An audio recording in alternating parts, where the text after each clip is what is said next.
Good morning, students. Welcome to the next video.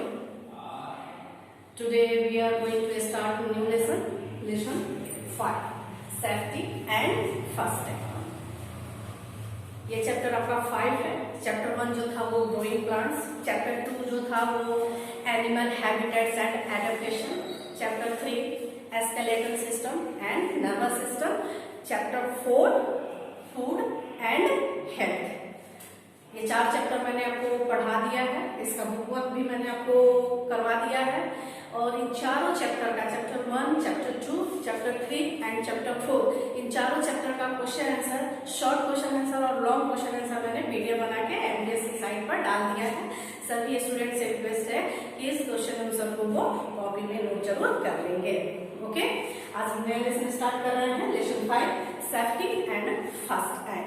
Okay, तो सबसे पहले हम ये जानेंगे, सबसे पहले हम सेफ्टी के बारे में पढ़ेंगे.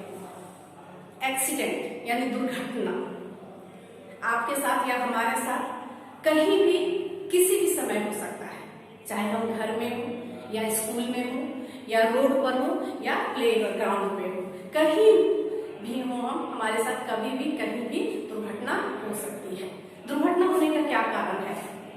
तो दुर्घटना होने का कारण है लापरवाही.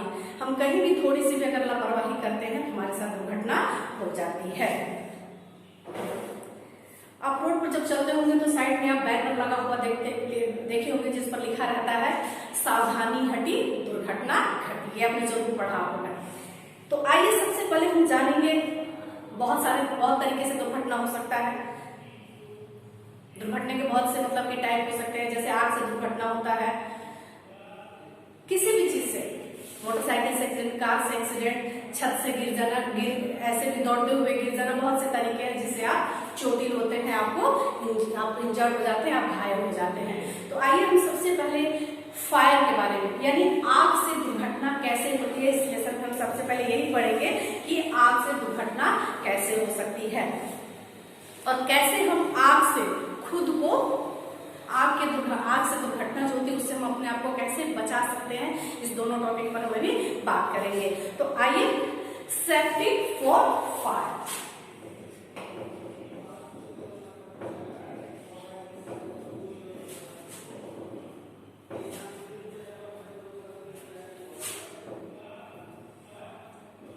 Safety from fire. ओके, तो सबसे पहले हम ये जानेंगे कि आग आपको कैसे लगता है.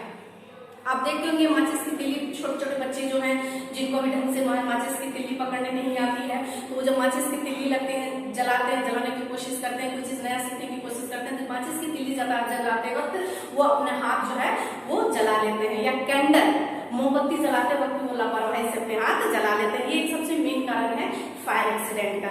इसके अलावा फेस्टिवल, हमारे भारत में जो फेस्टिवल जो होते हैं, त्योहार जो होते हैं, दीपावली है, छठ है, और भी बहुत सारे फेस्टिवल हैं जिसमें हम लोग जो है वो पटाखे जलाते हैं. तो पटाखे जलाते वक्त हम थोड़ी सी भी अगर लापरवाही करेंगे तो दुर्घटना हो सकती है. इसके अलावा जो है इलेक्ट्रिक फॉल्ट की वजह से भी आग लगती है. और फिर आप किचन में अगर खाना बना रहे हैं, वहां में किसी तरह की लापरवाही होती है तो वहां भी आग लग सकती है. या आप की गैस वगैरह, किचन में अगर एलपीजी गैस जिस पर हम खाना पकाते हैं वो गैस अगर लीक है तो उसके वजह से भी आग लग सकती है. ये सारे रीजन है आग लगने के, फायर लगने के. अब हम ये जानेंगे कि कुछ सेफ्टी रूल मैं आपको बताने जा रही हूँ. उस सेफ्टी रूल को अगर हम अपने लाइफ में फॉलो करेंगे तो इन जितनी भी मैंने आपको फायर एक्सीडेंट के बारे में जो आपको अभी बताया है, उससे सेफ्टी रूल को फॉलो करने से हम फायर एक्सीडेंट से खुद को बचा सकते हैं. तो आइए सबसे पहले हम जानेंगे, जैसे मान लीजिए कि त्योहारों वगैरह पर हमारे यहाँ फेस्टिवल में जो हम लोग पटाखे वगैरह जो जलाते हैं, तो उसमें हमें प्रॉपरली जो है वो केयर रखना पड़ेगा. बच्चों को हम अकेले नहीं छोड़ सकते, हमें नहीं छोड़ना चाहिए कि वो पटाखे छोड़े. उनके साथ बड़े बुजुर्ग को बच्चों के साथ उस समय होना चाहिए. जब बच्चे जो है पटाखे अगर बजा रहे हैं उस टाइम हमें बच्चों के साथ, बड़ों को जो है वो बच्चों के साथ उस टाइम में होना चाहिए. नेक्स्ट पॉइंट है कि माचिस की लॉ से या कैंडल के लॉ से हमें खेलना नहीं चाहिए.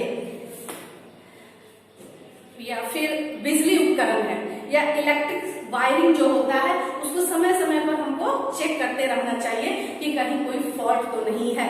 अगर किसी तरह की बिजली उपकरण में या इलेक्ट्रिक वायर में किसी तरह की अगर फॉल्ट आपको दिखाई दे रही हो तो इमीडिएटली हमें उसे ठीक कराना चाहिए। ओके, पटाखे जलाते समय या किचन में खाना बनाते समय हमें ये केयर करना चाहिए कि हम सिंथेटिक या नायलॉन क्लॉथ जो है वो हमें नहीं पहनना चाहिए, क्योंकि नायलॉन क्लॉथ या आपको सिंथेटिक क्लॉथ में आग जो है वो काफी तेजी से काफी आसानी से पकड़ लेता है। उस समय हमको कॉटन क्लॉथ्स ही यूज करना चाहिए। पटाखे जलाते वक्त या किचन में खाना बनाते वक्त हमको कॉटन क्लॉथ्स ही पहनना चाहिए, क्योंकि कॉटन क्लॉथ जो है वो सेफ होता है। अगर गैस लीक कर रहा है, ये नॉर्मल सी बात है, कभी कभी जो है गैस सिलेंडर जो है वो लीक करता है या पाइप गैस पाइप में किसी तरह का मैंने चूहा अगर पाइप को तोड़ देता है तो उस स्थिति में गैस जो है वो सिलेंडर से लीक करना शुरू करता है। वैसी स्थिति में हमें सबसे पहले घर के जितने भी खिड़की और दरवाजे हैं उनको हमें खोल देना चाहिए। खोलने के बाद जितने भी घर में इलेक्ट्रिक स्विच है उस स्विच को उस टाइम में, जिस समय गैस लीक किया हुआ है उस टाइम में हमको स्विच जो है वो ऑन या ऑफ नहीं करना चाहिए। आप मिलाते होंगे कि स्विच आप ऑन या ऑफ करते हैं, उस समय कभी कभी स्विच से जो है वो स्पार्किंग आपको होता है। वैसी स्थिति में गैस जो है वो उस स्पार्किंग के कांटेक्ट में आने पर आसानी से जो है वो आग लग जाती है। ठीक है, अगर गैस पाइप जो गैस के चूल्हे से सिलेंडर की जो कनेक्ट करने वाले जो गैस पाइप होते हैं वो अगर बहुत पुराना हो चुका है या किसी तरह का उसमें फॉल्ट है तो हमें उसको रिप्लेस कर देना चाहिए, यानी उसे हमें बदल देना चाहिए, उसकी जगह पर हमको नया लगाना चाहिए। ठीक है, आप सभी जानते हैं कि आग जो है वो बहुत तेजी से फैलता है। क्यों? कि आग जो है वो हवा के संपर्क में आने पर जो है वो आग जो है जलता है। तो अगर कहीं आग लग जाए तो सबसे पहले हमको उस आग वाले जगह पर एयर का सप्लाई जो है उसको रोकना होगा, क्योंकि सभी जानते हैं कि हवा मिलने से ही आग जो है जलती है। तो सबसे पहले उस आग लगे हुए जगह पर हमको एयर की सप्लाई जो है उसको रोकना होगा। उसको रोकने के लिए हमें क्या करना चाहिए? तो आग लगे हुए जगह पर हमें सैंड यानी बालू या कीचड़ हमको फेंकना चाहिए, जिससे जो है बालू या कीचड़ उस आग पर अगर हम फेंकेंगे तो एयर सप्लाई जो है वो रुक जाएगा और वो आग जो है आपको आसानी से बुझ जाएगी।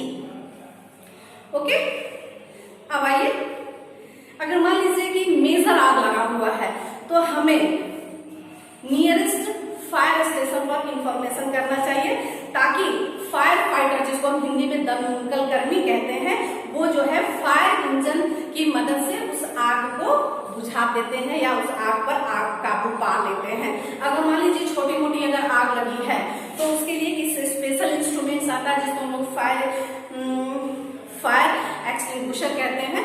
वो हर जगह आपको अवेलेबल है, स्कूल में, हॉस्पिटल में, हर जगह आप देखेंगे कि वो पतला सा छोटा सा सिलेंडर नुमा आपको दिखाई देता है, वो फायर एक्सटिंग्विशर है। स्मॉल अगर आपको फायर लगा हुआ है तो इस स्पेशल इंस्ट्रूमेंट से उस आग को बुझाया जा सकता है। अगर मान लीजिए किसी आपके कपड़े में या किसी दूसरे पर्सन के अगर बॉडी में कपड़े में अगर आग लग जाए तो हमें क्या करना चाहिए? तो आग लगने पर अगर कपड़े में आग लग गया है उस स्थिति में हमको दौड़ना नहीं चाहिए, क्योंकि अगर हम दौड़ेंगे, आग अगर लग गई है तो उस स्थिति में अगर हम दौड़ेंगे तो आग का जो फ्लेम जो है वो काफी तेजी से बढ़ने लगता है, वो बढ़ जाता है। वैसी स्थिति में हमको दौड़ना नहीं चाहिए, हमको रुक जाना चाहिए और ग्राउंड पर हमको लेट जाना चाहिए और हाथ से चेहरे को ढक के और हमको रोलिंग करना चाहिए ग्राउंड पर, यानी रोलिंग करने से जो कपड़े में जो आग लगा है वो आसानी से बुझ सकता है। या फिर आप वाटर का भी यूज कर सकते हैं या फिर आप ब्लैंकेट्स का भी यानी कंबल का भी इस्तेमाल कर सकते हैं, क्योंकि कंबल लपेट देने से एयर सप्लाई जो है वो आपको रुक जाता है, बंद हो जाता है, जिससे आपको आग पर काबू पाया जा सकता है। लेकिन एक चीज आप ध्यान रखेंगे कि ब्लैंकेट्स यानी कंबल जो है लॉन्ग टाइम तक लपेटे नहीं रहना चाहिए। Okay, next topic is first aid. First aid जो हम आपको नेक्स्ट वीडियो में पढ़ाएंगे। Okay, thank you, have a nice day.